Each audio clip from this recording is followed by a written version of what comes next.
الحمد لله قد أصبتم مثليها قلتم أنى هذا قل هو من عند أنفسكم إن الله على كل شيء قدير وما أصابكم يوم التقى الجمعان فبإذن الله وليعلم المؤمنين وليعلم الذين نافقوا.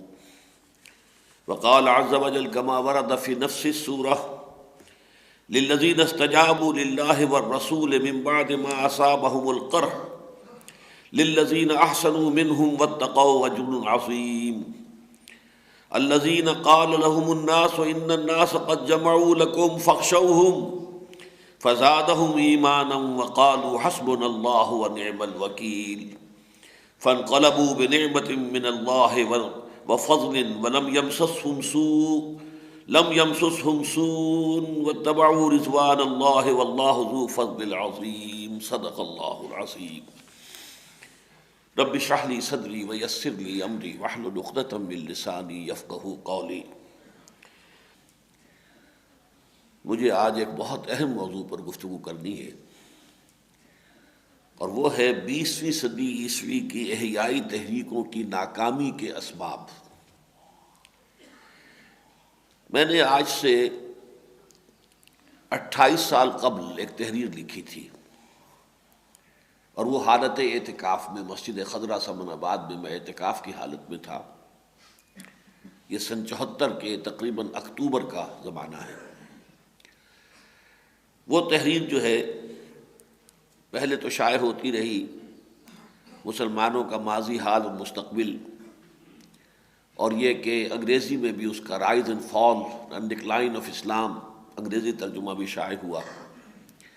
اب وہ ہمارے ہاں تنظیم اسلامی کا جو سلسلہ اشاعت ہے اس میں نمبر 2 کی حیثیت سے تنظیم اسلامی کا تاریخی پس منظر کے نام سے شائع ہو رہی ہے. اس میں نے عرض کیا تھا کہ امت مسلمہ کے جو 1400 سال بیت چکے ہیں، ان کے دوران 2 مرتبہ یہ امت عروج سے دوچار ہوئی، اور 2 مرتبہ ہی زوال سے دوچار ہوئی. ہمارا پہلا عروج جو تھا وہ عربوں کی زیر قیادت تھا، اس لیے کہ نبی اکرم صلی اللہ علیہ وسلم خود عرب تھے، اور آپ کی اولین بعثت جو ہے وہ امیین کے لیے تھی. هو الذی بعث فی الامیین رسولا منہم. وہ مخاطب اول تھے حضور کے صلی اللہ علیہ وسلم. لہذا امت مسلمہ کا نیوکلیس جو ہے وہ انہی پر مشتمل تھا. بہرحال انہی کی زیر قیادت آپ کو معلوم ہے کہ حضور کے بعد پھر خلافت راشدہ کا نظام ہوا، پھر خلافت بنو امیہ، پھر خلافت بنو عباس، اور اس کے تقریباً 300 برس شاپ شمار کر لیجئے.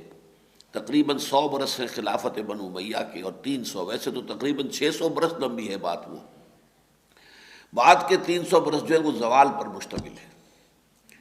لیکن یہ عروج جو ہے جس کو ہمیں کہنا چاہیے، اس کا کلائمیکس جو ہے وہ ہارون الرشید اور مامون الرشید کے جو دور ہے وہ اس کا کلائمیکس ہے.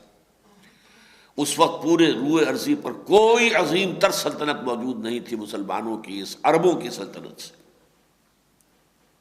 پھر نہ صرف یہ کہ یہ وسعت کے اعتبار سے عظیم ترین سلطنت تھی، بلکہ اس میں علم، حکمت، سائنس، فلسفہ، ہر طرح کی روشنی، پوری دنیا کی عالم انسانیت کی امامت کے منصب پر مسلمان فائز تھے. جبکہ یورپ جو ہے خود اپنے کہنے کے مطابق ڈارک ایجز میں تھا، پلنجڈ انٹو ڈارکنیس. اس دور کو یورپ جو ہے اپنے دور کو یاد کرتا ہے ڈارک ایجز کے نام سے. سائنس اور فلسفے کی تعلیم جو ہے یورپ میں اس زمانے میں ممنوع تھی، حرام تھی. جس شخص کے گھر سے سائنس کی کوئی کتاب نکل آئے اس کو جلا دیا جاتا تھا زندہ. جس کے گھر سے فلسفے کی کوئی کتاب نکل آئے اسے زندہ جلا دیا جاتا تھا. اس طرح مذہبی تشدد پوپ کا تھا. بہرحال پہلا عروج مسلمانوں کا عربوں کے زیر قیادت تھا. اس کا نقطہ عروج میں نے عرض کیا کہ مامون الرشید اور ہارون الرشید کا دور ہے. پھر زوال شروع ہوا. ہر کمال راز زوال ہے، یہ قانون فطرت بھی ہے. ہر انسان پر بھی جوانی کے بعد بڑھاپا آتا ہی ہے، قوموں پر بھی آتا ہے. اسپینگلر کا فلسفہ تاریخ یہی ہے کہ قومیں اور تہذیبیں جو ہیں وہ بھی انسانوں کے مانند بیہیو کرتی ہیں. جیسے انسان پیدا ہوا، پھر جوان ہوا، تکڑا ہوا، اس کے اندر قوت ہے اور اس کے اندر عزم ہے، ولولہ ہے، پھر ہوتے ہوتے وہ ادھیڑ عمر کو پہنچا، اعضاء ڈھیلے پڑے، پھر بوڑھا ہو گیا۔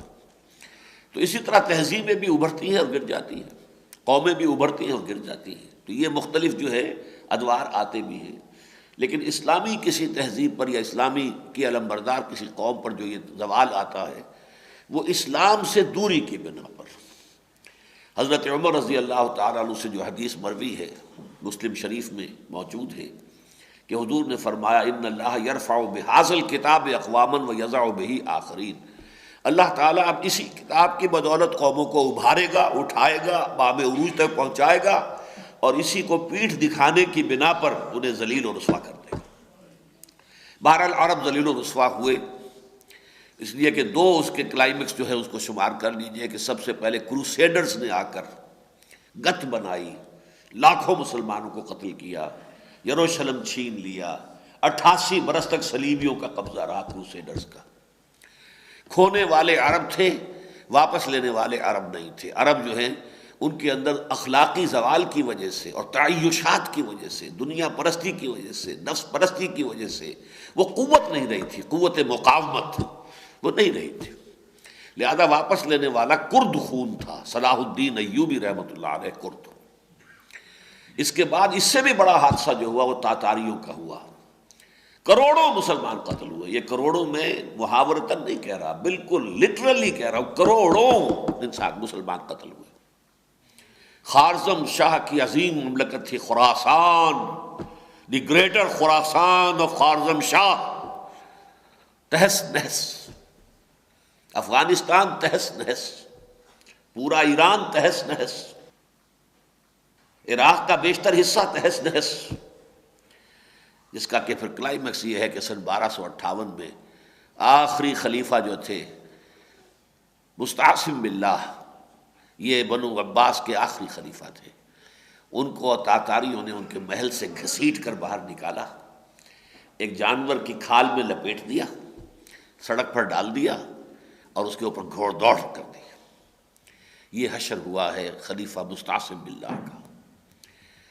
کہا تھا اس پر جو ہمارا اس وقت کا جو شاعر قومی سب سے پہلا کہہ دیجئے کہ وہ تھا، اس نے کہا تھا آسماں را حق بود گر خوب بارد بر زمیں بر زوال ملک مستعصم امیر المومنی، شیخ سعدی رحمۃ اللہ علیہ۔ بہرحال یہ عربوں کا عروج، عربوں کا زوال۔ دوسرا عروج اب یہ ہے جو معجزانہ طور پر شروع ہوا، وہی تاتاری جنہوں نے کروڑوں مسلمانوں کو قتل کیا تھا ایمان لے آئے، معجزہ ہے عیاں فتنہ تاتار کے افسانے سے، پاسماں مل گئے کعبے کو صنم خانے سے۔ یہ سارا علاقہ جو آج کا ہے یہ ازبکستان ہی سے آیا تھا نا، بابر اسی علاقے سے ہو کر آیا تھا۔ تاجکستان، ازبکستان، یہ ترکمانستان، قازقستان، یہ پھر اس کے علاوہ جو چینی ترکستان، یہ پورا علاقہ جو ہے اس کے اندر جو قبائل آباد تھے یہ سب تاتاری ہیں۔ ان کو نام مختلف دے دیے گئے، کبھی ترک کہہ دیا جاتا ہے، کبھی مغل کہہ دیا جاتا ہے، لیکن یہ اصل میں نسل ایک ہے، ایک ہی سٹاک ہے۔ نو انسانی کی جو نیشنز کے درمیان تقسیم ہوتی ہے تو سٹاکس، تو یہ سٹاک ایک ہی ہے۔ تو ان کے ذریعے سے جو عروج ہوا، ترکان تیموری ہندوستان میں، ترکان صفوی ایران میں، ترکان سلجوقی مڈل ایسٹ میں، ترکان عثمانی، یہ چھوٹا سی ایک حکومت تھی عثمان خان ایک تاتاری سردار تھا جس کی چھوٹی سی حکومت ایشیائے کوچک میں قائم ہوئی تھی۔ ایشیائے کوچک سے مراد کیا ہے؟ ایشیا مائنر، ترکی کا علاقہ، اناتولیا جس کو کہتے ہیں، اناتولیا۔ ترکی کا تھوڑا سا حصہ وہ ہے کہ جو یورپ میں ہے، استنبول تو اسی میں ہے نا، قسطنطنیہ اسی میں ہے، وہ ایشیا کا شہر نہیں ہے، وہ در حقیقت یورپ کا شہر ہے۔ لیکن پہلے یہ ایشیا میں ایک چھوٹی سی ریاست تھی عثمان خان کی، اس نے پھر جو فتوحات کی ہیں اور پھر جس طریقے سے کہ پھر ترک Ottoman Empire, the great Ottoman Empire, عظیم سلطنت عثمانیہ، یہ عثمان حضرت عثمان نہیں ہے رضی اللہ تعالیٰ عنہ، بلکہ یہ ترک سردار عثمان خان، در حقیقت اس سے یہ عثمانی آٹومان امپائر ہے۔ پھر 400 برس تک خلافت بھی انہی میں رہی۔ یہ دوسرا ہمارا عروج کا دور تھا۔ پھر اس پر بھی زوال آیا۔ جب محل بننے لگے، عیاشیاں ہونے لگیں، جو کچھ دنیا میں محلات میں ہوتا ہے وہی ہونے لگا۔ کوہ قاف کا سارا نسوانی حسن جمع کر لیا جائے اپنے اپنے حرم کے اندر، اور ناؤ نوش کی اور رقص و سرود کی محفلیں برپا ہونے لگے، تو کیا ہوگا؟ پھر زوال آئے۔ یہ زوال سیکنڈ جو آیا ہے ہم پر، یہ آیا ہے یورپین امپیریلسٹ پاورز کے ذریعے سے، کولونیل پاورز۔ سب سے پہلے ہسپانیہ ختم ہوا، 1492 فال آف گرناڈا، غرناطہ کا سقوط۔ اس کے بعد جو کچھ 6-7 سال کے بعد جو سیلاب آیا ہے، تو انڈونیشیا، ملائیشیا سب ختم۔ پھر انگریز آ گئے، فرانسیسی آ گئے، ہندوستان پہ قبضہ ہوتا چلا گیا۔ ہوتے ہوتے پچھلی صدی کے آغاز میں پہلی جنگ عظیم کے خاتمے کے بعد عالم اسلام کا نقشہ کیا تھا؟ Great Ottoman empire just vanished from the map of the world. ذرا نوٹ کیا کیجئے یہ چیزیں، یہ جو پچھلی صدی تھی 20ویں صدی عیسوی، اس اعتبار سے بڑی عجیب ہے۔ اس کے آغاز میں دی گریٹ آٹومان امپائر جو 3 بر اعظموں پر پھیلی ہوئی تھی، سارا شمالی افریقہ، سارا مغربی ایشیا اور سارا مشرقی یورپ، 3 بر اعظم وینشڈ۔ چھوٹا سا ملک ترکی رہ گیا، اللہ اللہ خیر صلی اللہ، جہاں سے چلے تھے وہیں آ گئے۔ اور اس کے آخر میں آ کر دی گریٹ USSR وینشڈ، جس کی بنا پر کبھی لرزہ براندام تھا امریکہ۔ امریکہ کانپ رہا تھا روس کے خوف سے، اس لیے کہ 2 اعتبارات سے اس نے وہ پیش رفت کر لی تھی کہ امریکہ کے پاس اس کا علاج تھا ہی نہیں۔ ایک طرف وہ خلا کی تسخیر میں آگے نکل گیا، ایسٹروناٹ سب سے پہلے اس نے بھیجے۔ ظاہر بات ہے ٹیکنالوجی کی انتہا ہے یہ، لہٰذا اس کے اندر امریکہ سے بہت آگے نکل گیا۔ سٹار وارز کی باتیں ہو رہی تھی، امریکہ کانپ رہا تھا کیا ہوگا اگر رشیا بس ہمارے اوپر USSR حملہ کرے گا، خلا سے تو ہم کیا کریں گے، وہ تو خلا میں پہنچ گیا۔ اور دوسرا ہتھیار اس کے پاس ایک نظریہ تھا، ایک نظام تھا، کمیونزم، غریبوں کے لیے جس میں کشش تھی۔ اس کا بھی کوئی توڑ امریکہ کے پاس نہیں تھا، لہذا خوف زدہ تھا۔ بہرحال لیکن ختم ہوا۔ تو یہ 20ویں صدی عیسوی کے شروع میں the great Ottoman empire vanished from the map of the world, اور اس کے اواخر میں آ کر the great USSR vanished from the map of the world. بہرحال یہ پہلی جنگ عظیم کے بعد سلطنت عثمانیہ کے خاتمے سے گویا کہ ہمارا دوسرا زوال اپنے عروج، اپنے زوال کی انتہا کو پہنچ گیا۔ لیکن اس کے بعد سے جہاں ہر کمال راز زوالے ہے، وہاں یہ بھی قانون قدرت ہے کہ جزر کے بعد مد بھی آتا ہے۔ سمندر پیچھے ہٹتا ہے، اسے ہم جزر کہتے ہیں، پھر آگے بڑھتا ہے، اسے ہم مد کہتے ہیں، مد و جزر۔ لیکن یہ کہ اس پچھلی صدی کے ربع اول کے آخر پر جو نقشہ تھا عالم اسلام کا، وہ اتنا مایوس کن تھا، اتنا مایوس کن تھا، اتنا مایوس کن تھا کہ قومی شاعر حالی رحمہ اللہ، اس نے یہ 2 شعر کہے جو کلیجے کو پار کر دینے والے ہیں۔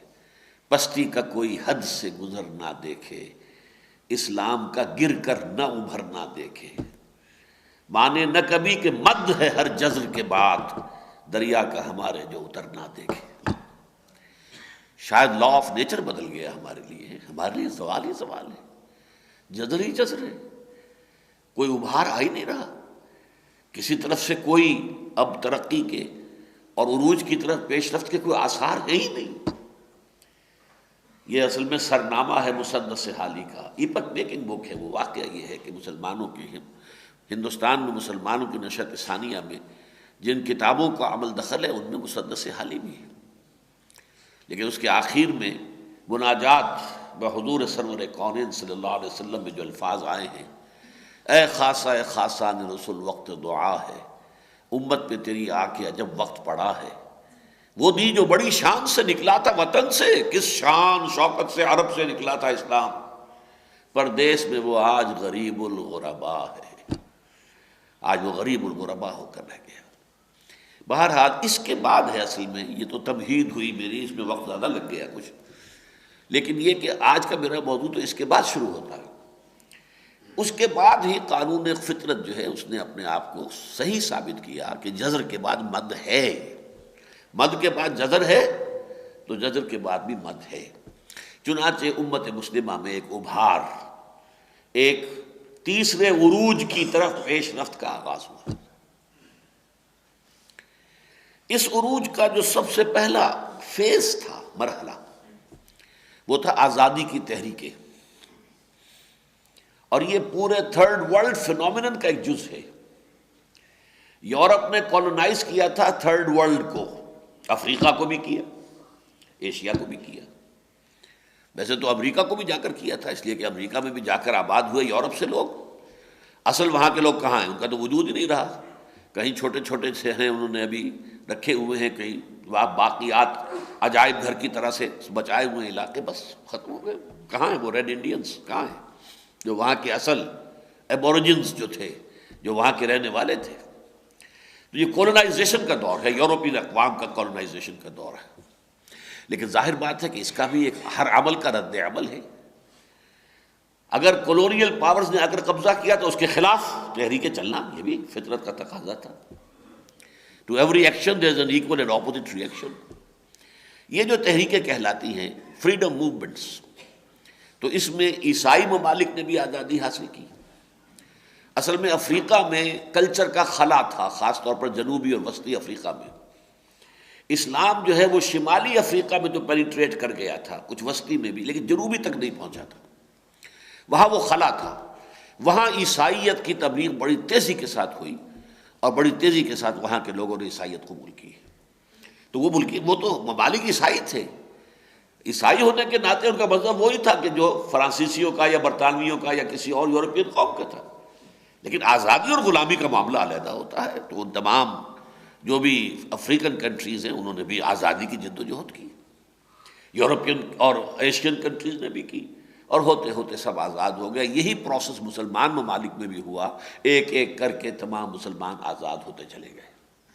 میرا خیال ہے کہ سب سے پہلا بارش کا قطرہ جو ہے وہ پاکستان کا قیام تھا 1947 میں، اس کے لگ بھگ ہی پھر برابر ہی تقریباً انڈونیشیا آزاد ہوا، ملیشیا آزاد ہوا، پھر ہوتے ہوتے اس کے بعد تمام عرب ممالک آزاد ہوتے چلے گئے۔ تو this was the first phase of the third upward movement of the Muslim امہ۔ اس کے بعد آیا دوسرا فیز۔ دوسرا فیز ہے احیائی تحریکوں کا۔ ایک تھا آزاد ہو جانا، اب یہ خیال سامنے آیا کہ اب ہمیں مسلمان بننا چاہیے۔ جب ہم غلام تھے تو بات ٹھیک تھی، انگریز ہم پر حکمران تھا، وہ جو قانون چاہتا تھا بنا دیتا تھا، نافذ کر دیتا تھا، ہم تو محکوم تھے، مجبور تھے، مقہور تھے۔ اب ہم آزاد ہیں تو ہمیں یاد آیا ہمارا ایک نظام تھا، ہمارا ایک دین، ہماری ایک شریعت، ہمارا ایک جو ہے فوجداری قانون ہے، ہمارا ایک جو ہے سول قانون ہے، ہمارا ایک قانون شہادت ہے، ہمارا ایک قانون وراثت ہے، ہمارے جو ہیں قائلی قوانین ہیں، ایک عورت اور مرد کے درمیان بندھن کیسے بندھے گا، نکاح کسے کہتے ہیں، اس کو توڑنا پڑے تو کیسے ٹوٹے گا، اس کے قواعد و ضوابط کیا ہیں، وغیرہ وغیرہ۔ تو پوری زندگی کے لیے ہمارا ایک نظام موجود تھا۔ تو اب جب کہ ہم آزاد ہو گئے تو ہمیں وہ نظام قائم کرنا چاہیے۔ یہ جذبہ، یہ امنگ پیدا ہوئی، اور اس میں ایک تو یہ کہ کچھ لوگوں نے کام کیا، مثلا علامہ اقبال کی شاعری نے بڑا کام کیا اس میں۔ کتاب ملت بیضا کے پھر شیرازہ بندی ہے، یہ شاخ ہاشمی کرنے کو ہے پھر برگ و بر پیدا۔ امید افزا پیغام دیا کہ اب یہ امت دوبارہ جاگے گی، اور جاگے گی تو اس سے اپنا ماضی یاد آئے گا، اس ماضی کے حوالے سے کوشش ہوگی کہ پھر وہ اپنے دین کو قائم کرے۔ یہ دین کو قائم کرنا، اس کو میں کہتا ہوں احیاء، اسلام کا احیاء، اسلام کو زندہ کرنا۔ اسلام مر گیا تھا کس معنی میں کہ وہ ایک نظام زندگی کی حیثیت سے کہیں نہیں رہا تھا، عقیدے کے طور پر تھا، نماز روزے کے طور پر تھا، عید ہم پڑھتے رہے، جمعہ ہم پڑھتے رہے، اور بھی جو بھی قربانیاں دیتے رہے، حج کرتے رہے، یہ سب کچھ ہوتا رہا۔ یعنی مذہب کی حیثیت سے اسلام زندہ رہا، دین کی حیثیت سے اسلام مر گیا۔ پوری دنیا میں کہیں اسلام کا نمونہ ایک دین کی حیثیت سے کہ وہاں مذہب بھی اسلام ہو، مسجدیں بھی آباد ہوں، مسلمان بھی اپنی انفرادی زندگی میں بھی اسلام پر عمل پیرا ہوں، پھر ان کا اجتماعی نظام، ان کا سیاسی نظام، ان کا معاشی نظام، ان کا معاشی نظام سود سے پاک ہو، جوئے سے پاک ہو، ظلم کی اور تشدد کی اور ایکسپلائٹیشن کی، استحصال کی کوئی شکل اس میں باقی نہ رہ جائے، عدل ہو، انصاف ہو۔ الخلق عیال اللہ، تمام مخلوق اللہ کے کنبے کے مانند ہے، ہر ایک کو اس کا حق ملنا چاہیے، کسی کو کسی کا حق غصب کرنے کا اختیار اور موقع نہیں دیا جانا چاہیے۔ یہ ہے احیائی تحریکوں کا ایک عجیب فینومینن ہے یہ تاریخی اعتبار سے، کیونکہ یہ پوری دنیا کے اندر ایک ہی وقت میں یہ تمام ممالک آزاد ہوئے اور آزادی کے بعد ہوش آیا، ہمارا نظام، ہمارا دین، ہمارا نظام حیات، لہذا تحریکیں چلی احیائی پورے مسلم ورلڈ میں، starting from Indonesia, Masyumi party of Indonesia, in India Jamaat Islami Maulana Maududi کی، ایران میں فدائیین، مصر میں پھر جو سارے عالم عرب کی جماعت بن گئی الاخوان المسلمون، ترکی میں سعید نورسی کی تحریک، اور لبنان میں عباد الرحمن کی تحریک، یہ ایک ہی وقت میں ابھری ہیں، ایک ہی ان کا طرز فکر، ایک ہی ان کا انداز عمل، ایک ہی تصور دین ان کی نگاہوں کے سامنے، اور ایک ہی طرح کے طریقہ کار پر یہ لوگ عمل پیرا رہے۔ تقریباً پون صدی بیت چکی ہے ان تحریکوں کو برسر کار آئے ہوئے۔ ویسے آپ کہہ سکتے ہیں جماعت اسلامی سن 41 میں قائم ہوئی تو ابھی 60 برس ہی ہوئے، لیکن نہیں، اس سے پہلے مودودی صاحب جو کام کر رہے تھے اس کو بھی اس میں شامل کیا جانا چاہیے، اس کی فارمیٹو سٹیج تھی۔ الاخوان کا معاملہ وہ جماعت سے متقدم ہے اس پہلو سے، سید حسن البنا مرحوم شہید، انہوں نے وہ تحریک شروع کی۔ یہ تحریکیں تقریباً ایک ہی وقت میں اور پون صدی کے لگ بھگ جو ہے زمانہ بیت چکا ہے، لیکن بہت بڑا لیکن، صد افسوس، افسوس پھر صد افسوس، اولا لک فاولا ثم اولا لک فاولا، کسی جگہ بھی ان تحریکوں کو کامیابی حاصل نہیں ہوئی۔ یہ ایک بہت بڑا مسئلہ ہے، لمحہ فکریہ ہے، غور و فکر کی بات ہے۔ کیوں؟ کیا وجہ؟ نیتیں تو غلط نہیں تھیں، نیتیں خراب نہیں تھیں، اسلام کے بازیافت، اسلام کو پھر ایک نظام زندگی کی حیثیت سے قائم کرنا، وہ ایک ایکچول ریئلٹی بن جائے، وہ ایک حقیقت بن کر نظر آئے، یہ ہے اسلام، آؤ دیکھو یہ ہے اسلام، یہ کہلاتی ہے اسلامی ریاست، یہ کہتے ہیں اسلامی حکومت، یہ ہے اسلامی معیشت، یہ ہے اسلامی معاشرہ، یہ ہے عدل و انصاف، یہ ہے عدل و قسط، آؤ دیکھو، کہیں بھی کامیابی نہیں ہوئی۔ ہاں، جسے کامیابی سمجھا جاتا ہے، جیسے ملٹری کے ساتھ ایک لفظ آتا ہے پیرا ملٹری، تو ان تحریکوں کے ساتھ یوں سمجھیے پیرا تحریکیں تھیں، پیرا موومنٹس، ان کے ذریعے سے کچھ کامیابی حاصل ہوئی ہے دو ملکوں میں، ایک ایران میں، لیکن وہاں کیا ہوا، ایک خالص سیاسی تحریک تھی، اینٹی شاہ موومنٹ، اس میں کمیونسٹ بھی شامل تھے، اس میں علماء بھی شامل تھے، اس میں لبرل مسلمان بھی شامل تھے، اس میں تمام مختلف نقطہ نظر کے لوگ جمع ہو گئے تھے۔ جیسے ہمارے ہاں اینٹی بھٹو موومنٹ تھی، جس کو نظام اسلام تحریک کا نام دے دیا گیا تھا، basically it was anti Bhutto movement, ایسے اینٹی شاہ موومنٹ تھی، اس کو اس کے کلائمیکس پر آ کر علماء نے ہائی جیک کر لیا، علماء نے اس کے اوپر قبضہ کر لیا، اس طریقے سے وہاں علماء کی ایک حکومت قائم ہو گئی۔ لیکن یہ وہ تحریکیں نہیں تھی، یہ فدائیین کے ذریعے سے نہیں ہوا ہے، یہ تحریک جو ہے یہ تو ایک سیاسی موومنٹ نے اچانک ایک شکل اختیار کر لی ہے، جس کی وجہ سے وہاں پر ایک مذہبی حکومت قائم ہو گئی۔ دوسرا معاملہ افغانستان میں ہوا، جس کو میں تفصیل سے بیان کر چکا ہوں کئی بار، یہ بھی کسی تحریک کے نتیجے میں نہیں، وہاں اسلامی حکومت قائم ہوئی تھی، ہم نے اسے اسلامی حکومت تسلیم کیا، آج بھی ڈنکے کی چوٹ کہتا ہوں وہ اسلامی حکومت تھی طالبان کی، لیکن وہ کسی محنت سے، کوشش سے، ایثار سے، قربانی سے، تنظیم سے، تربیت سے، دعوت سے وجود میں نہیں آئی تھی۔ وہ تو کیا ہوا، اچانک روسی فوجیں داخل ہو گئی افغانستان میں، اس کے جواب میں پوری افغان قوم کھڑی ہو گئی، وہ غلام رہنا جانتی ہی نہیں۔ اس پہ امریکہ نے جو ہے مضبوط گھوڑا دیکھ کر داؤ لگایا، اس نے پیسے دیے، اس نے ہتھیار دیے، وہ اپنے آرک رائیول کو، جس سے وہ کبھی کانپا کرتا تھا، اس کو ختم کرنے کا، ذلیل اور رسوا کرنے کا، ختم کرنے کا اسے موقع مل گیا، تو پوری طرح سپورٹ، پیسے کی انتہا کر دی، اور سارا سامان و اسباب، سٹنگر میزائل لا کر ان کے ہاتھ میں دے دیا، جو اس سے پہلے معلوم ہی نہیں تھا کسی کو کہ کس بلا کا نام سٹنگر ہے۔ نتیجہ یہ ہوا کہ روسیوں کو وہاں سے بھاگنا پڑا اور یو ایس ایس آر کی تحلیل ہو گئی۔ اس کے بعد چونکہ یہ خالص اسلامی جہاد نہیں تھا جو ایک امیر کی رہنمائی میں ہوتا، یہ گروپس تھے، لہذا وہ آپس میں لڑے، خانہ جنگی ہو گئی۔ وہ جہاد فی سبیل اللہ فساد فی سبیل اللہ بن گیا، اور فساد بھی ایسا ویسا، تھوڑے تھوڑے علاقوں میں لوگ جو ہیں وہ وار لارڈز، ایک قبیلہ ہے اس کا سردار ہے، وہ سردار جو ہے وہاں کا گورنر بن کر بیٹھ گیا ہے، اور وہ پھاٹک لگے ہوئے ہیں، لوگوں سے محصول لیے جا رہے ہیں، چنگیاں لی جا رہی ہیں، عورتوں پر، بچوں پر، لڑکوں پر ظلم ہو رہا ہے، زیادتی ہو رہی ہے، بدماشیاں ہو رہی ہیں، اور عجیب ایک نقشہ بن گیا۔ اس حالت میں ملا عمر صاحب کھڑے ہوئے، قندھار کا ایک مولوی، جہاد میں پہلے شریک رہا تھا لیکن وہ وہاں پہ کوئی نمایاں حیثیت نہیں تھی، تھرڈ ریٹ کے اس کے جو ہیں لیڈرز ان میں سے، فرسٹ ریٹ بھی نہیں، سیکنڈ بھی نہیں، تھرڈ لائن کے، لیکن انہیں اللہ نے ایک توفیق دی، وہ کھڑے ہوئے، لوگوں نے ساتھ دیا۔ کہیں لڑائی بھڑائی کی نوبت شاذ ہی آئی ہے، وہ تو خود بخود تیار ہے، پکے ہوئے پھل کی طرح، دیکھیے گرتا ہے آخر کس کی جھولی میں، فرنگ افغانستان ان کی جھولی میں آ گرا، سوائے ایک حصہ 5-7% جو ہے وہ کا شمالی علاقہ جو ہے وہ رہ گیا، باقی سب جو نے تسلیم کر لیا۔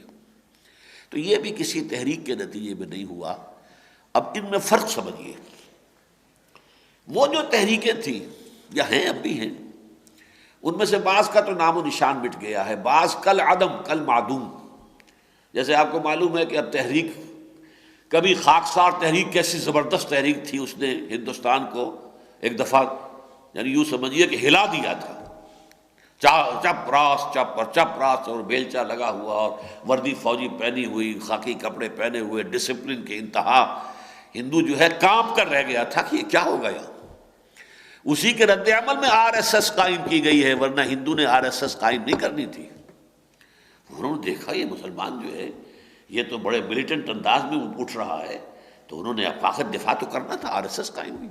بہرحال اب آج یہ ہے کہ ویسے تو کہنے کو حمید الدین المشرقی ان کے صاحبزادے موجود ہیں، علامہ عنایت اللہ مشرقی کے، اور کبھی کبھی خاکسار کا نام ہے، لیکن تحریک تو ختم ہو چکی ہے۔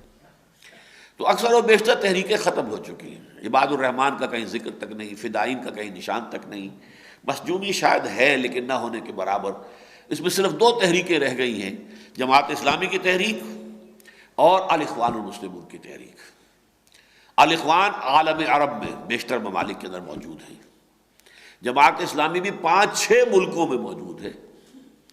پاکستان کی جماعت اسلامی ہے، ہندوستان کی جماعت اسلامی ہے، بنگلہ دیش کی جماعت اسلامی ہے، پھر 2 جماعتیں جو ہیں جماعت اسلامیہ وہ کشمیر کی ہیں، ایک ادھر کی انڈین ہیلڈ کشمیر میں جماعت اسلامی ہے، ایک پاکستان کے پاس جو آزاد کشمیر ہے اس میں جماعت اسلامی ہے، ایک سیلون میں بھی جماعت اسلامی ہے، سے امریکہ میں بھی ایک حلقہ ہے جس کا نام اکنا ہے، اسلامک سرکل آف نارتھ امریکہ، وہ جماعت اسلامی ہی کے لوگ ہیں لیکن انہوں نے نام وہاں جماعت اسلامی نہیں رکھا۔ تو تحریک موجود ہے اور وہ اس کا ڈھانچہ، کافی بڑا ڈھانچہ موجود ہے، اس طرح اخوان کا بھی بہت بڑا ڈھانچہ موجود ہے، لیکن کامیابی کہیں نہیں ہوئی۔ ان دونوں جماعتوں میں، ان تحریکوں میں جو چیز مشترک ہے وہ یہ نوٹ کر لیجئے، یہ تحریکیں فقہی اختلافات اور کلامی اختلافات عقائد کے ان سے بالا تر، ان بحثوں میں نہیں پڑتے۔ آپ حنفی ہیں، حنفی ہیں، ٹھیک ہے، آپ مالکی ہیں، شافعی ہیں، جو بھی ہیں، آپ سلفی ہیں، ٹھیک ہے، گو ایٹ۔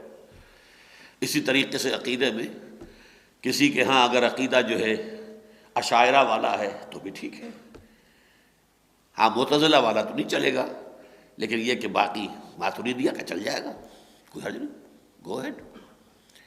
تو ان میں ایک تو یہ کہ ان میں کوئی فرقہ واریت نہیں، ان سے بالا تر، اور نمبر 2 یہ کہ اسلام کا ایک یقین کہ اسلام ایک مکمل نظام حیات ہے، یہ یقین ان تحریکوں کی جڑ میں ہے، بنیاد میں، اور اس کے غلبے کے لیے جد و جہد کرنا لازم ہے۔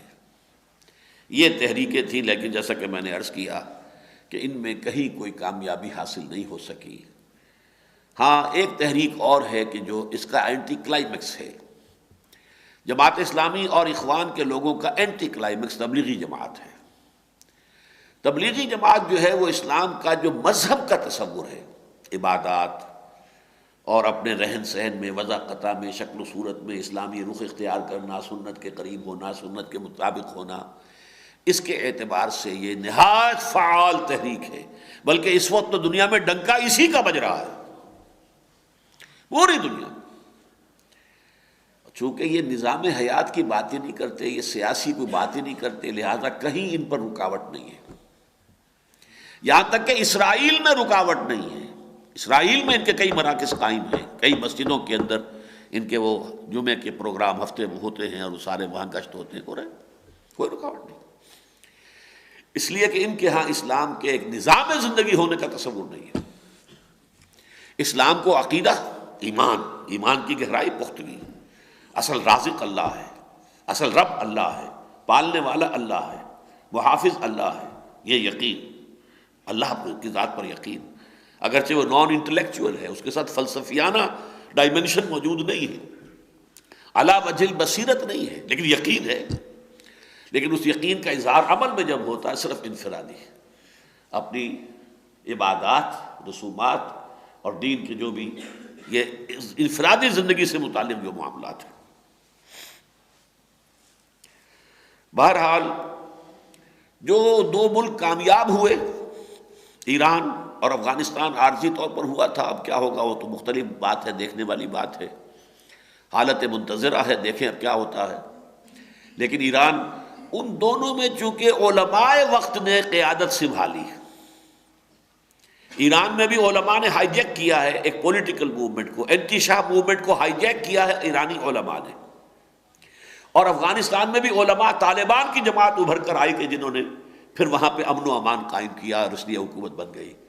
لہذا یہ دونوں جو ہیں یہ فقہی تنگ نظری کا شکار رہی اور ہیں۔ ایران جو ہے فقہ جعفری سے ادھر ادھر نہیں ہو سکا، اور جو شیعہ عقائد ہیں ان سے ادھر ادھر نہیں ہو سکا۔ اسی طریقے سے طالبان کی حکومت بھی حنفیت، کٹر حنفیت، اس سے ذرا بھی وسیع تر اپنا ذہن اور اپنا جو ہے آؤٹ لک نہیں کر سکے۔ ہاں، ان تحریکوں کے ذریعے سے کہیں اگر انقلاب آئے گا یا آتا، اس میں وسعت نظر ہوتی، اس میں دین کو ایک نظام کی حیثیت سے قائم کرنے کی بات ہوتی، لیکن افسوس صد افسوس کہ نہیں ہوا۔ لیکن اب میرا مسئلہ شروع ہو رہا ہے، ناکامی کے اسباب کیا ہیں۔ میں 3 چیزیں آج بیان کروں گا، تھوڑا سا وقت اگر زیادہ بھی لگ جائے تو آج اس کے لیے ذہن تیار رہیں۔ پہلی بات ہے میرے نزدیک عجلت پسندی۔ ان تحریکوں نے ابھی پوری طرح فضا کو ہموار کیے بغیر پری میچورلی قومی سیاست کے میدان میں دخل دے دیا، اور اس میدان میں جو چیز جو چلتا ہوا ترپ کا پتا تھا، یعنی انتخابات کے میدان میں آ گئے پری میچورلی،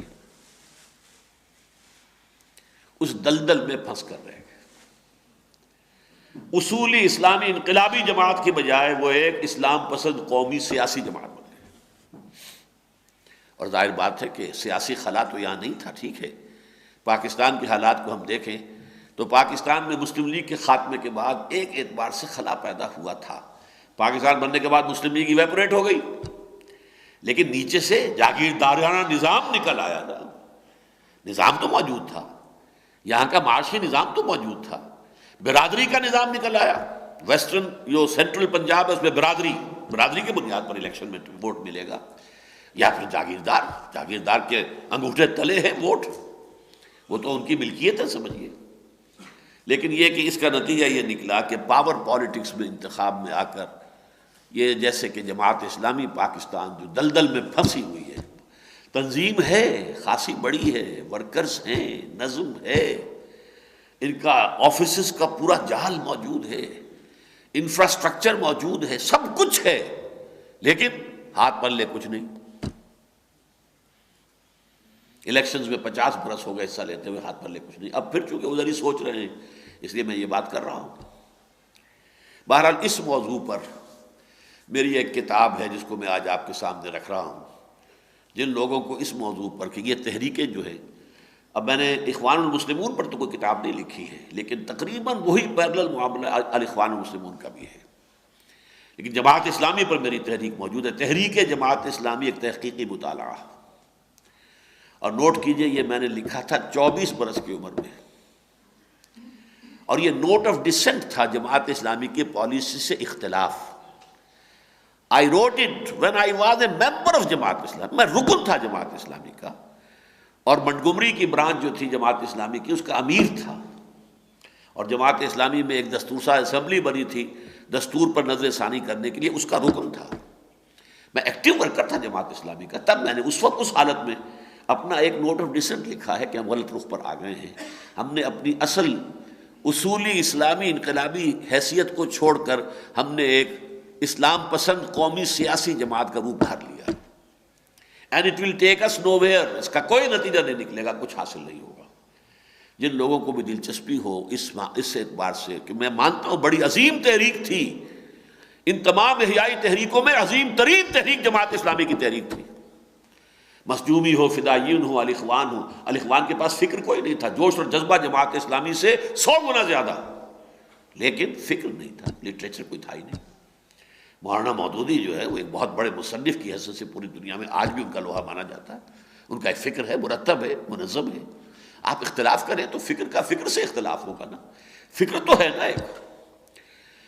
بہرحال جو حضرات بھی اس کتاب کو پڑھیں، میں خاص طور پر اس لیے کہہ رہا ہوں 24 برس کی عمر میں جو میں نے کتاب لکھی تھی، آج 70 برس میرے پورے ہونے والے ہیں، 46 برس کے بعد بھی کہہ رہا ہوں میں، اس کے ایک ایک حرف پر مجھے آج بھی اتنا ہی یقین ہے جتنا اس روز یقین ہے۔ اب چاہے تو یہ کہہ لیں کہ میرا فکر اس وقت پختہ ہو چکا تھا، یا یوں کہیے کہ اس کے بعد میرا فکر جو ہے اوسیفائی ہو گیا ہے، متحجر ہو گیا ہے۔ میں جس جگہ قائم تھا اسی جگہ قائم ہوں کہ جماعت اسلامی ایک بڑی عظیم تحریک تھی، 90% وہ طریق انبیاء پر تھی، لیکن اس نے جو ٹرن لیا ہے پاکستان بننے کے بعد، اس نے اس کی حیت اور ماہیت ہی کو بدل دیا ہے۔ اب وہ ایک سیاسی جماعت بن کر رہ گئی ہے، اور سیاسی جماعت کے جو طریقے ہونے چاہیے وہ چونکہ اختیار نہیں کر رہے، طریقہ کار لے کر چلنا چاہتے ہیں پرانا انقلابی طریقہ تنظیم انقلابی، لہذا نہ ادھر کے رہے نہ ادھر کے رہے۔ کوا چلا ہنس کی چال، اپنی چال بھی بھول گئے۔ پہلا تو یہ مطلب ہے، پہلا سبب یہ ہے، یہی معاملہ وہاں بھی ہوا۔ دوسرا سبب یہ ہے کہ ان تحریکوں میں ایمان پر وہ ایمفیسس نہیں ہے جو ہونا چاہیے تھا۔ عام طور پر یہ سمجھا گیا کہ ایمان تو ٹیکن فار گرانٹیڈ ہے، ہم مسلمان ہیں تو ایمان تو ہے نا بھائی، میں مسلمان ہوں، اللہ کو مانتا ہوں، رسول کو مانتا ہوں، آخرت کو، ختم نبوت کو مانتا ہوں نا، بس ٹھیک ہے۔ نہیں، یہ ایمان کے دو درجے، ایک وہ سچی ایمان ہے اقرار باللسان جو موروثی طور پر بھی ہمیں مل گیا ہے والدین سے، یہ ایمان تو دنیا میں صرف مسلمان اپنے آپ کو منوانے کے لیے بس یہ ایمان کافی ہے۔ حقیقی ایمان جس کی بنیاد پر تحریک چلے، تحریک میں قربانیاں دینی پڑتی ہیں، جانیں دینی پڑتی ہیں، تن من دھن لگانا پڑتا ہے، اس کے لیے یقین والا ایمان درکار ہے۔ اس دنیا پر اتنا یقین نہ ہو جتنا آخرت پر یقین ہو جائے۔ جب تک یہ نہ ہو، مادی وسائل پر اتنا اعتماد نہ ہو جتنا اللہ پر اعتماد ہو۔ سارے وسائل موجود ہیں، کچھ نہیں ہو سکتا اگر اللہ نہ چاہے، اور کوئی وسائل موجود نہیں ہے پھر بھی نتیجہ نکل سکتا ہے اگر اللہ چاہے۔ جب تک یہ یقین نہ ہو وہ ایمان نہیں ہے، وہ موروثی عقیدہ ہے۔ تو جو ایمفیسس ہونا چاہیے تھا ایمان پر، اس معاملے میں اخوان بہتر رہے جماعت اسلامی سے۔ اس کی وجہ کیا ہے؟ ان کی مادری زبان عربی ہے، قرآن مجید وہ پڑھتے تھے، تو قرآن مجید کے ذریعے سے ان کو کچھ نہ کچھ بہتر ایمان کی گہرائی جو ہے زیادہ نصیب ہوئی ہے۔ ہم لوگوں کا معاملہ یہ ہے، اور اس کی کوئی خصوصی مہم نہیں چلائی گئی کہ جماعت اپنے کارکنوں پر لازم کرے جو پڑھے لکھے لوگ ہیں کہ عربی سیکھیں، قرآن کو اپنی آنکھوں سے سیکھیں، بس یہ کافی سمجھ لیا گیا، مولانا مودودی کی تفسیر پڑھ لیا کرو، تفہیم القرآن، بس یہ گویا کہ کافی ہے۔ تو پہلی بات یہ کہ اس میں انڈر ایمفیسائز ہوا ایمان، اور نمبر دو اس میں اس سے بھی اہم تر بات یہ ہے کہ ایمان ہے ایک عوام الناس کا، ایک ایمان ہے انٹیلیجنسیا کا، the intellectual minority, the brain trust of the society. ان کے اندر ایمان پیدا کرنا بہت مشکل کام ہے۔ عام آدمی کا دماغ اور اس کا دل کلین سلیٹ کے مانند ہے، اس پہ کچھ لکھا ہوا ہے ہی نہیں. نہ اسے پتا یہ کہ ڈارون کس بلا کا نام ہے، نہ اسے یہ پتا کہ فرائڈ کس چڑیا کا نام ہے، کچھ نہیں پتا. مارکس کیا مصیبت تھی، کچھ پتا نہیں. برٹرینڈ رسل کون تھا، کیا پتا.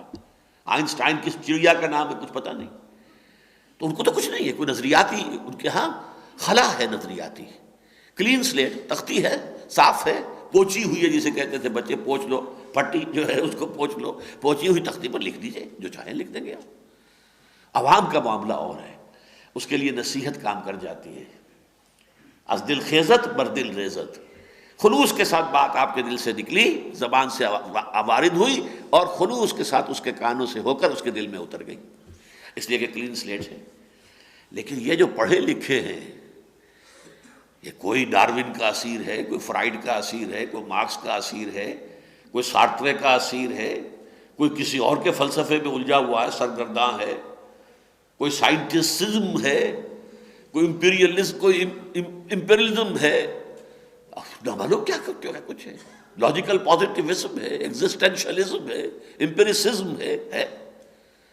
لہذا ان کے اندر ایمان پیدا کرنا، پہلے ان کے بیریئرز کو توڑنا پڑے گا. ان کے دماغوں میں جو خناس بھرا ہوا ہے، پہلے اس کی صفائی کرنی ہوگی.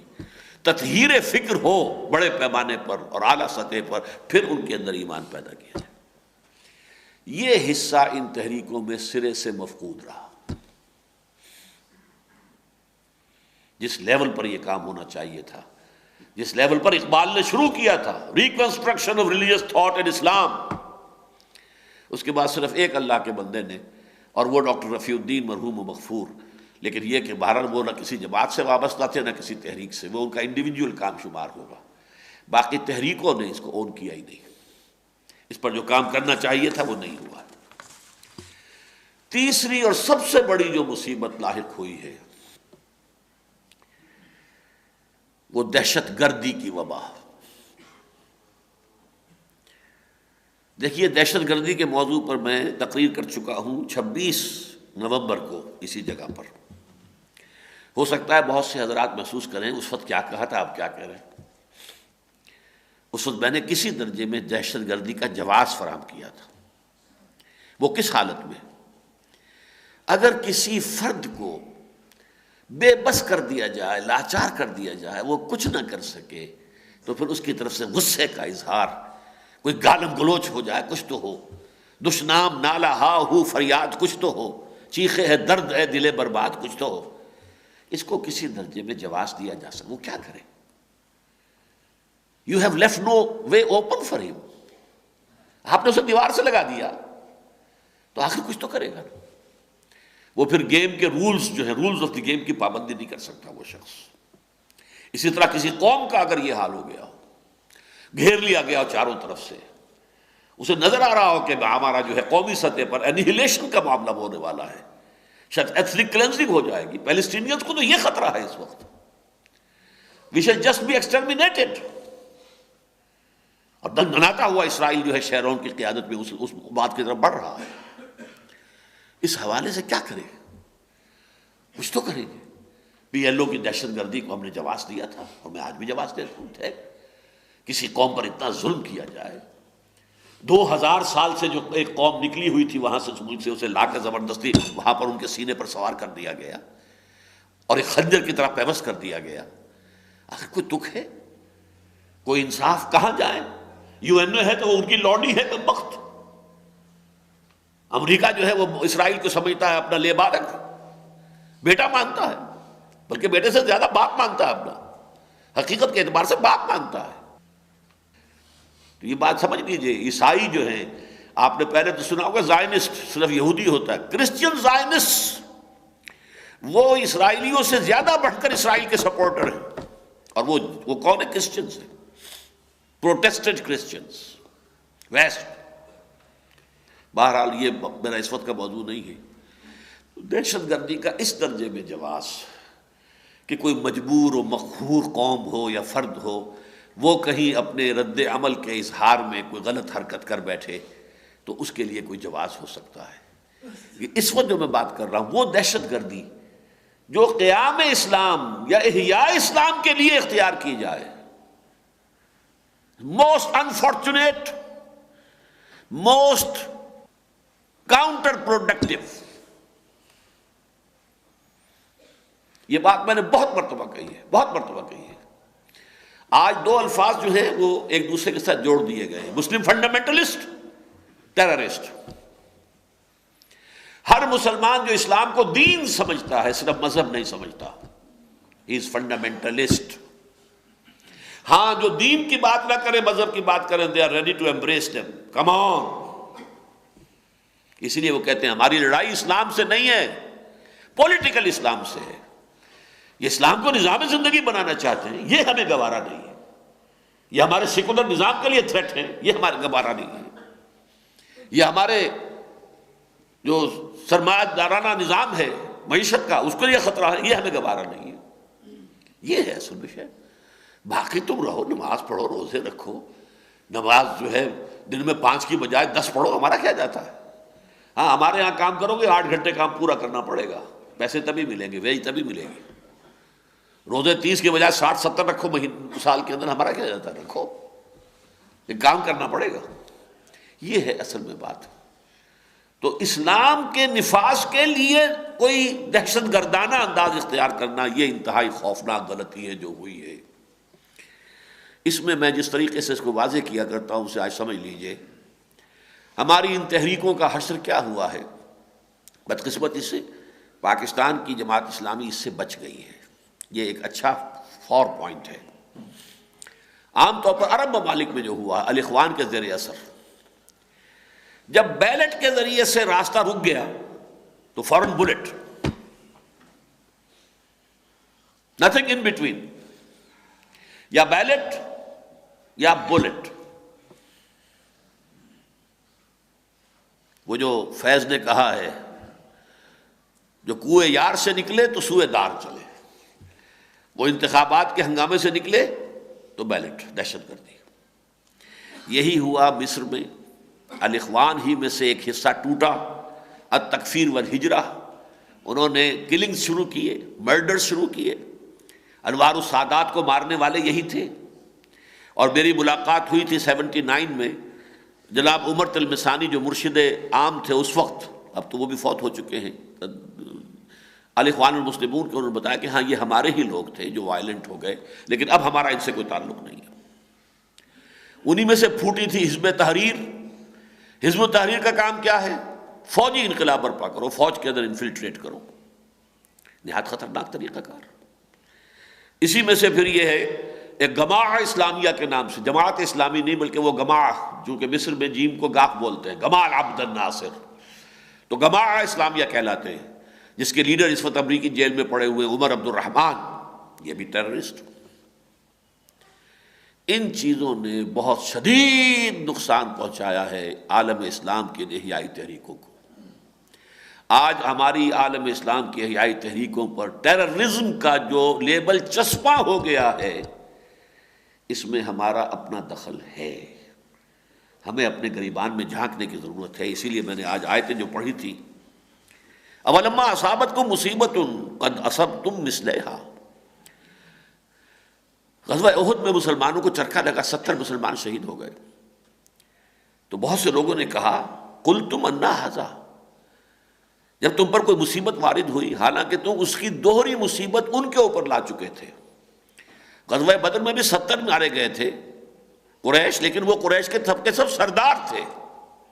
یہاں 70 شہید ہوئے، ان میں سردار 1-2 ہی تھے بس، باقی عام مسلمان تھے. اس لیے دگنا کہا ہے کہ تم نے ان کو دگنا چرکا لگایا تھا. قلتم انا ھذا، تم نے کہا یہ کہاں سے ہو گیا. جیسے آج ہم سوچ رہے ہیں یہ اخوان کے لیے مدد کیوں نہیں آئی، طالبان کے لیے کیا ہوا، ان کو فتح کیوں نہیں ہوئی، انہوں نے اسلامی حکومت قائم کی تھی تو فتح کیوں نہیں ہوئی.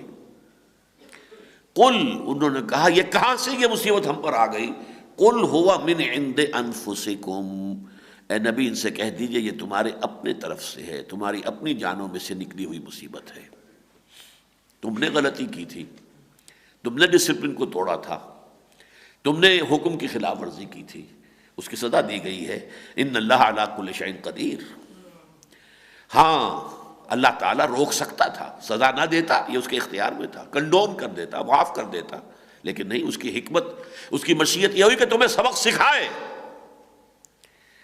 وما اصابکم یوم التقى الجمعان فباذن اللہ، جو کچھ اس دن جب کہ دو فوجیں آپس میں ملاقات کی، انہوں نے لڑے، مڑ بھیڑ ہوئی، تو جو کچھ ہوا ہے اللہ کے اذن سے ہوا ہے. اللہ کے اذن کے بغیر نہیں ہو سکتا، اذن خداوندی تھا. ہاں انہیں ان کی غلطی کا خمیازہ بھگتنا چاہیے. وَلِيَعْلَمَ الْمُؤْمِنِينَ، اور یہ اس لیے تھا کہ اللہ جان لے کون حقیقی مومن ہے. وَلِيَعْلَمَ الَّذِينَ نَافَقُوا، اور جان لے اللہ کو کون منافق ہیں حقیقت میں، وہ اسلام کے پردے میں، اسلام کے لبادے میں اصل میں منافق ہیں.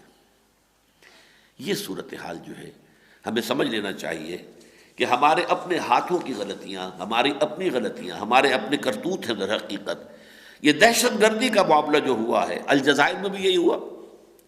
انتخابات کے ذریعے سے کامیابی ہو رہی تھی، الجزائر کی فوج نے آ کے پٹ اٹس فٹ، وہاں پر آ کر اپنا جو ہے وہ دباؤ ڈالا اور ختم کر دیا معاملہ، راستے میں رکاوٹ ڈال دی. نتیجہ کیا نکلا؟ اب تشدد شروع ہو گیا. اب گرینیڈ پھینکے جا رہے ہیں فوجی دستوں کے اوپر، فوجی ٹرکوں کے اوپر، پولیس چوکیوں پر حملے ہو رہے ہیں. بہرحال اس کا نتیجہ کیا نکلا کہ وہاں پر اب یہ پوری تحریک جو ہے وہ تقریباً تحلیل ہو کر رہ گئی. اب آپ نوٹ کیجئے کہ طالبان نے ہرگز کوئی دہشت گردی نہیں کی، قطعاً نہیں کی، بالکل نہیں کی، اور کوئی الزام بھی نہیں ہے. دنیا بھی جو انہیں پر الزام لا رہی ہے وہ یہ کہ دہشت گردوں کی حمایت کی، دہشت گردوں کو پناہ دی، دہشت گردوں کو سپورٹ کیا. یہ نہیں کہ خود دہشت گردی کی، اس راستے میں وہ بالکل جو ہے بے گناہ ہے. انہوں نے اپنی سرحد کے باہر کوئی ایک قدم بھی نہیں اٹھایا. یہ طالبان کے 5-6 سال کی حکومت کا جو ہے کھلا ریکارڈ ہے، کچھ نہیں کیا. لیکن بدقسمتی سے اسامہ ابن لادن اور ان کی تنظیم القاعدہ جو ہے وہ تو ہمیں معلوم ہی اب ہوئی ہے، ہمیں تو پتہ نہیں تھا کہ القاعدہ کے نام سے ان کا واقعتاً ایک بڑا نیٹ ورک ہے. اور انہوں نے اوپنلی ڈکلیئر کیا ہے امریکہ کے خلاف جنگ. اور جنگ کیسے؟ دہشت گردی کے انداز میں. اس کے لیے دلائل وہ دیتے ہیں، اس کے لیے سیرت سے، احادیث سے اس کے لیے دلائل لاتے ہیں. میرے پاس ان کے دیے ہوئے دلائل جو ہیں باقاعدہ فوٹو اسٹیٹ اس کا ان واقعات کا موجود ہے جو ان کے 2 بڑے لیڈروں نے مرتب کیا. لیکن میں نے ایک ہی بات میں اس کی نفی کر دی تھی. جو صاحب لے کر آئے تھے، میں نے کہا میں نے پڑھا ہے، وہ 100% درست باتیں ہیں لیکن 100% غلط ہیں. وہ حیران ہوئے. میں نے کہا باتیں سب ٹھیک ہیں لیکن وہ ہوتی ہیں اسلامی حکومت کی طرف سے. یہاں کوئی حکومت نہیں تھی اسامہ کے پاس. کرنے کا کام یہ تھا کہ وہ کہیں حکومت قائم کرتا، پہلے سعودی عرب میں کرتا نا. اگر کچھ کرنا تھا تو سعودی حکومت کے خلاف کرتا. یہ امریکہ کے خلاف کہاں جا پہنچا؟ اس کا خمیازہ بھگتنا پڑا. حالانکہ مجھے یقین ہے آج کی تاریخ میں بھی میں اس پر قائم ہوں. میرا پہلا موقف جو تھا کہ جو 11 ستمبر کو امریکہ میں ہوا، یہ اسامہ نے نہیں کیا، نہیں کیا، نہیں کیا. لیکن اسامہ کے کچھ ساتھی، کچھ دوست، وہ انہوں نے کچھ ایسے بیانات دیے کہ خام خواہ ان سے یہ انفر کر لیا گیا کہ اسامہ نے تسلیم کر لیا کہ ہم نے یہ کام کیا تھا. میرا پختہ میری رائے یہ ہے کہ یہ موساد نے کروایا، اسرائیل نے کروایا. 1967 میں جیسے کہ USS لبرٹی پر حملہ کیا گیا تھا میڈیٹرینین میں، یہ ایسا ہی واقعہ تھا. لیکن اس میں اس نے استعمال کیا ہے چند ناراض اور جو غصے کے اندر تھے، غضبناک قسم کے عرب نوجوان تھے، انہیں استعمال کیا بغیر اس کے کہ ان کو پتہ چلا ہو کہ ہمیں موساد استعمال کر رہا ہے. یہ طریقے ہوتے ہیں، بڑے سٹل طریقے ہوتے ہیں. دنیا کے اندر جو سازشی تحریکیں چلتی ہیں کس انداز میں چلتی ہیں کہ خود پتہ ہی نہیں چلتا کہ میں کس کا اعلی کار بن رہا ہوں. میں سمجھ رہا ہوں میں تو اپنا کام کر رہا ہوں، جبکہ کسی اور نے آپ کو اپنا اعلی کار بنا لیا ہے. کہ خود نخچیر کے دل میں ہو پیدا ذوق نخچیری، یہ ہوتا ہے. ہاں ان میں سے کسی نوجوان کا معلوم ہوتا ہے کہ کوئی رابطہ جو ہے اسامہ ابن لادن کے ساتھ تھا، جس کے بنا پر اسے یہ معلوم تھا کچھ اندازہ ہلکا سا کہ کچھ ہونے والا ہے، بس اس کے علاوہ کچھ نہیں. لیکن ان کے ساتھی ابو غیث نے جو بیان دیا کہ ہم امریکہ کے مسلمانوں کو ہدایت کرتے ہیں کہ وہ اونچی بلڈنگز میں نہ رہیں اور ہوائی جہازوں میں سفر نہ کریں، گویا کہ اس کا نتیجہ کیا ہے؟ گویا کہ پہلا بھی جو کچھ کیا ہم نے کیا، آئندہ اور کریں گے. بہرحال یہ بہت بڑی بدقسمتی ہوئی ہے اسلامی تحریکوں کی بحثیت مجموعی. اور اس میں جو سب سے بڑا ذریعہ بنا ہے وہ جہاد افغانستان تھا. جہاد افغانستان کہ جو روس کے خلاف ہوا، جس کو اون کیا امریکہ نے، اور اس کے ذریعے سے اپنا ایک بہت عظیم مقصد جو ہے تاریخی طور پر، آج دنیا یونیپولر ہو گئی ہے. آج آپ کہیں اور طرف دیکھ ہی نہیں سکتے، جو چاہے بش صاحب کہہ دیں، کوئی ان سے پوچھ نہیں سکتا صاحب دلیل کیا ہے آپ کی. کون پوچھے؟ کس کی حیثیت ہے؟ روس بھی ہے تو منقار زیر پر ہے، چائنا بھی ہے تو اسے بھی اپنی مصلحتیں لاحق ہیں. آخر مصلحتیں کس کے لیے نہیں ہیں؟ اس سے پہلے بائی پولر ورلڈ تھی، اس میں کچھ نہ کچھ بچت ہوتی تھی. ایرانین ریولوشن کو بچت اس لیے ہو گئی تھی کہ امریکہ کوئی قدم اس لیے نہیں بڑھا سکا آگے ایران کے خلاف کہ اندیشہ تھا کہ رشیا آ جائے گا، اور رشیا تو سر پر بیٹھا ہوا ہے. ایران اور رشیا میں فرق کیا ہے؟ 30 ڈویژن آرمی جو ہے رشین، وہ ایران کے شمالی جو سرحدیں ہیں ان کے اوپر پڑی ہوئی تھی کہ ذرا اگر امریکہ موو کرے گا ہم فوراً، اور وہ تو گھنٹوں کے اندر آگے آ جاتے ہیں ان کے ٹینک. لہذا ان دونوں طاقتوں نے ایک دوسرے کو تھام لیا. نیچے ایرانین ریولوشن کو جگہ مل گئی، بریدنگ سپیس مل گئی. ورنہ ظاہر بات ہے کہ ایسا معاملہ ہوتا جیسا آج ہے تو چند دنوں میں ایران کو بھی تہس نہس کر دیتا امریکہ. کیا نہیں کر سکتا تھا؟ لیکن نہیں، اس وقت بائی پولر ورلڈ تھی اور دونوں پولز نے اپنے آپ کو جو ہے روک لیا ایک دوسرے کو. نتیجتاً نیچے جو ہے وہ چھتری بن گئے اور نیچے موقع مل گیا. بہرحال اس جہاد افغانستان کو جہاد فی سبیل اللہ قرار دینا ہماری سب سے بڑی حماقت تھی. وہ جہاد جو ہو رہا روسیوں کے خلاف، اسے میں جہاد مانتا ہوں، لیکن جہاد فی سبیل الحریت، آزادی کا جہاد تھا. جہاد فی سبیل اللہ کے لیے پہلے دعوت دی جاتی ہے، پھر لوگوں کی تربیت کی جاتی ہے، انہیں منظم کیا جاتا ہے. ایک امیر کے پیچھے وہ جہاد ہوتا ہے، وہ ٹکڑیوں میں نہیں ہوتا ہے. اس جہاد کے بعد ایمنسٹی ہوتی ہے، آپس کی خانہ جنگی نہیں ہوتی. وہ جہاد تھا، جہاد حریت تھا، جائز تھا، جہاد فی سبیل اللہ نہیں تھا. اور پھر اس جہاد، ہاں یہ جہاد فی سبیل اللہ تھا. طالبان کی حکومت اسلامی حکومت تھی اور ان کے خلاف جو کھڑے تھے وہ باغیوں کی حیثیت رکھتے تھے. لہذا طالبان کی حکومت کی سپورٹ کرنا، آج بھی کر رہا ہوں کہ وہ جہاد فی سبیل اللہ تھا اور آج بھی میں ان کی سپورٹ میں ہوں. لیکن میں نے اس افغانستان کے جہاد کو جو روس کے خلاف، اسے جہاد حریت مانا تھا. اسی کا فال آؤٹ ہے کشمیر. کشمیر میں نے کشمیر کے جہاد کو کبھی تسلیم نہیں کیا جہاد فی سبیل اللہ، کبھی ایک دن کے لیے بھی تسلیم نہیں کیا. اسے میں نے کہا جہاد حریت. کشمیر کے لوگوں کو حق حاصل ہے، وہ آزاد ہونا چاہتے ہیں تو اس کے لیے جنگ کریں، جو چاہیں کریں. لیکن اس کے لیے بھی میری ذاتی رائے یہ ہے اور تھی، اور ہمیشہ میں نے بتائی ہے کہ کوئی پولیٹیکل موومنٹ جو ہوتی وہ بہتر ہوتی، بجائے یہ کہ اب ایک ہندوستانی فوج کا جو ہے وہ ٹرک جا رہا ہے، 15-20 جوان ان کے فوجی، اس میں آپ نے ایک ہینڈ گرینیڈ پھینک دیا، 4-6 مارے گئے، 8-10 زخمی ہو گئے. اب ان کا پارا غصے کا کہاں پہنچے گا؟ بوائلنگ لیول پہ آئے گا کہ نہیں؟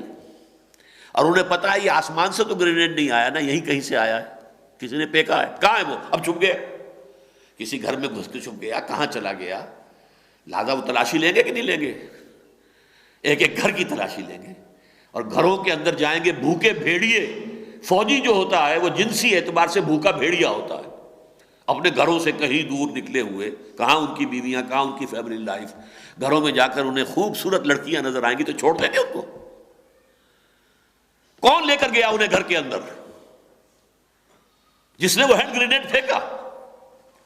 ورنہ اگر کوئی جلوس نکلا ہوتا، اور جلوس جو ہے 10,000 کا 20,000 کا، اس کے اوپر گولی چلتی، 20 آدمی بھی مر جاتے، تو دنیا کے اندر اس کا نقشہ کچھ اور آتا. اور یہ جو آئے دہشت گردی کا نقشہ آیا. یہ ہے صورتحال. اس کا نقصان ہوا ہے، کشمیریوں کا نقصان ہوا. مارے گئے بیچارے کشمیری، کتنے مارے گئے، کتنی عورتیں جو ہے ریپ ہو گئی ہیں.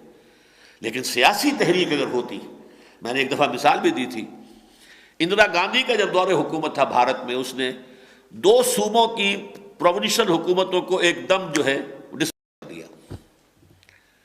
ایک تھی آندھرا پردیش کی حکومت، این ٹی راما راؤ، جو ان کا کبھی ایکٹر ہوتا تھا، بڑا بھگوان سمجھا جاتا تھا، رام چندر کا رول کیا تھا اس نے. اس میں N T Rama Rao, he was the chief minister of Andhra Pradesh.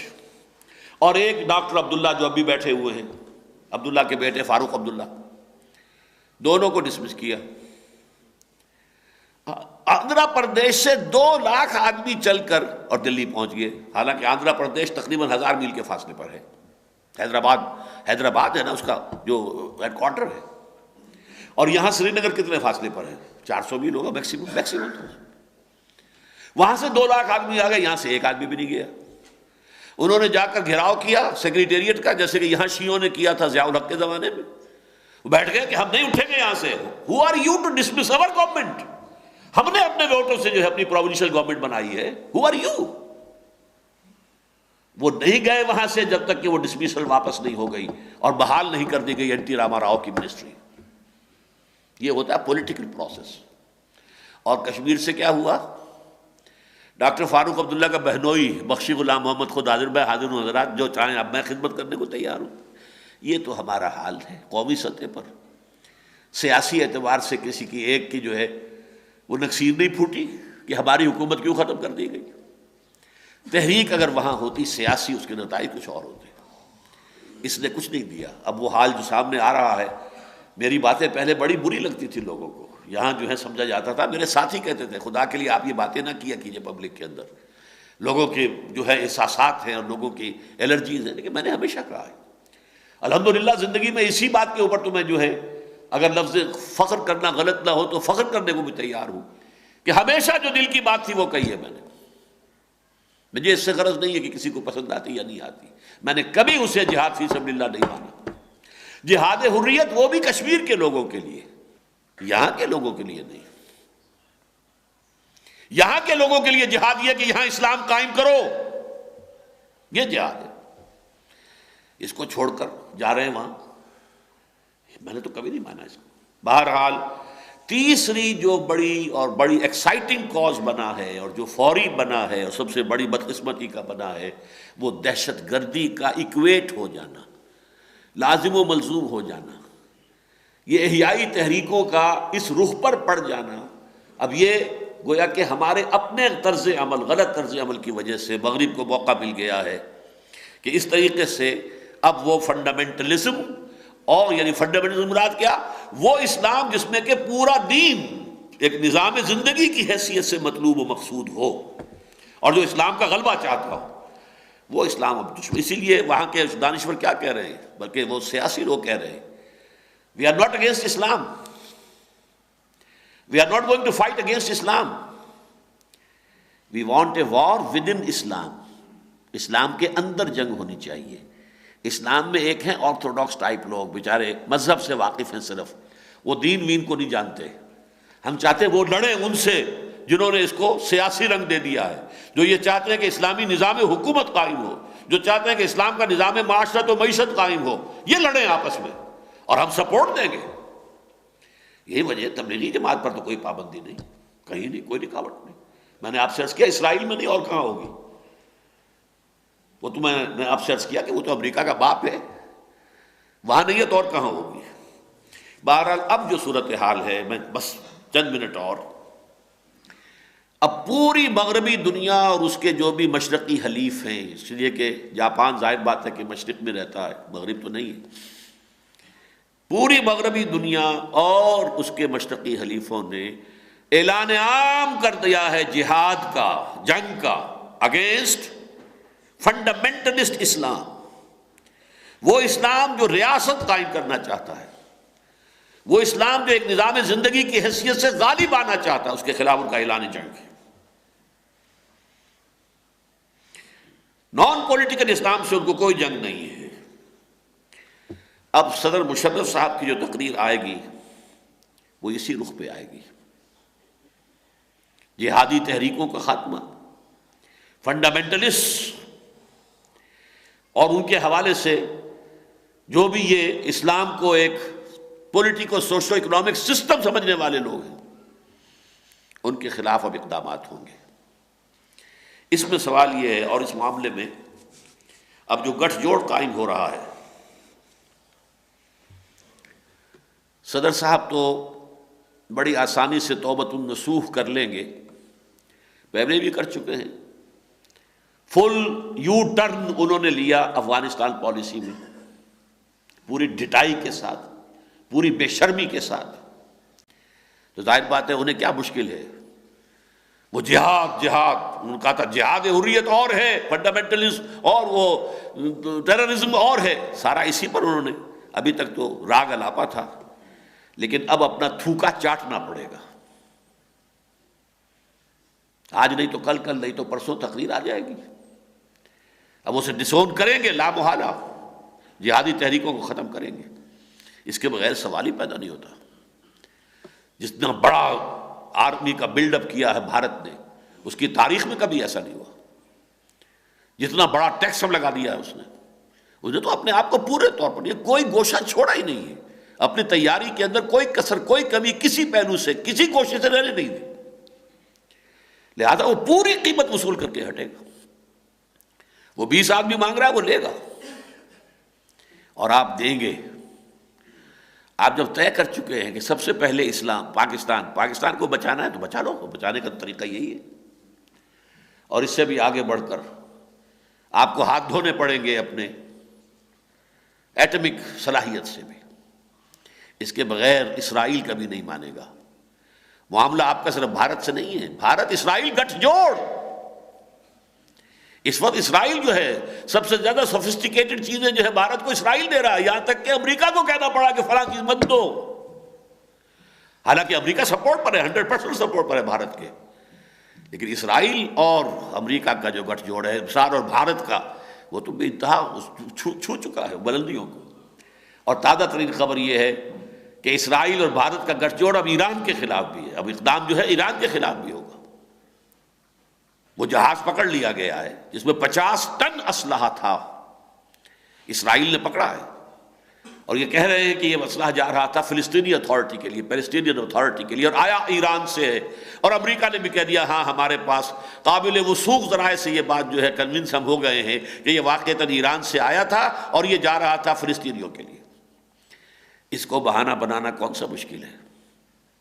اور اب ایران پر حملہ کرنے میں کوئی چیز رکاوٹ نہیں ہوگی.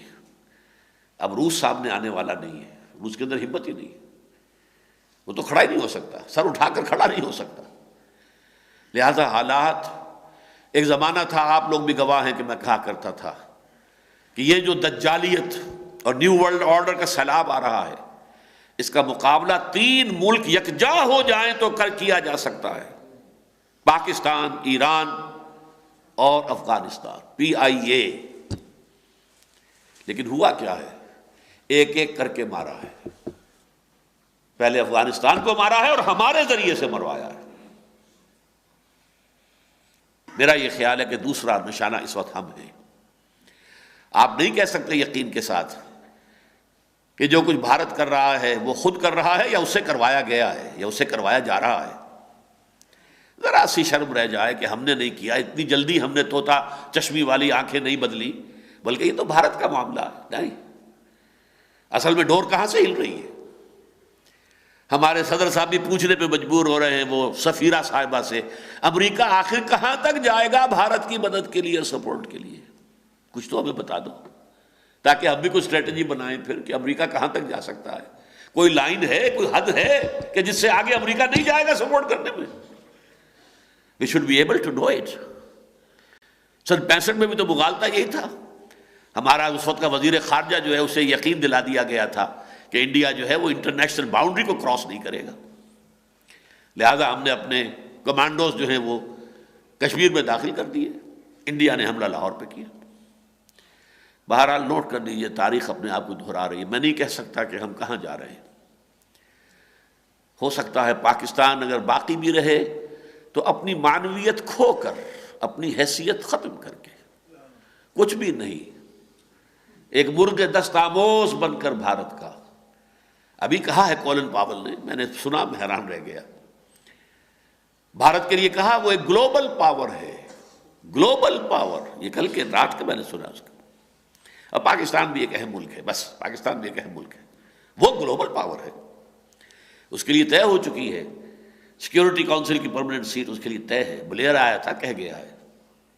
بلیئر صاحب یہی کہنے آئے تھے کہ یہ جو کچھ تم کر رہے ہو، یہ ٹھک ٹھک ٹھک ٹھک جو سونار کی چوٹیں لگا رہے ہو تم جہادیوں پر اور فنڈامنٹلز پہ، یہ کافی نہیں ہے. ذرا زوردار کو ہتھوڑا لگاؤ.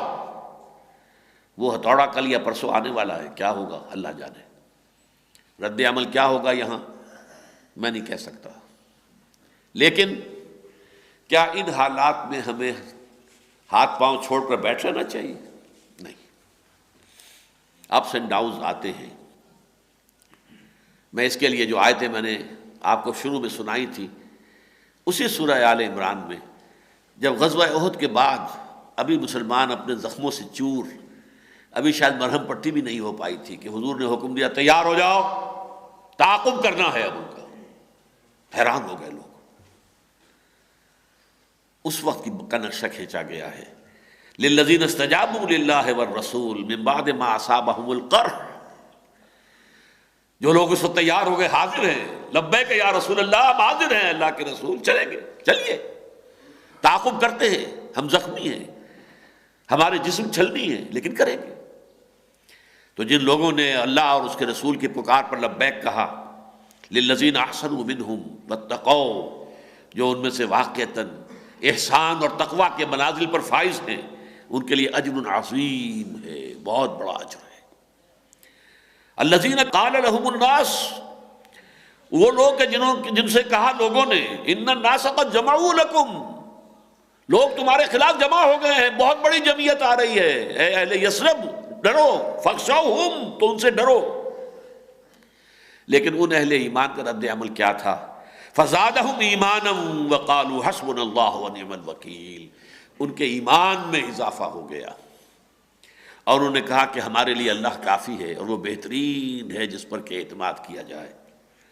فانقلبوا بنعمت من اللہ وفضل، تو اللہ کے انعام و فضل سے ایسے لوٹ کر آئے، لم یمسسہم سوء، انہیں کوئی برائی نہیں پہنچی، واتبعوا رضوان اللہ، انہوں نے اللہ کی رضا جوئی کو، اسی کو اپنا مقصد نصب العین بنایا، واللہ ذو فضل عظیم، اللہ بڑے فضل والا ہے۔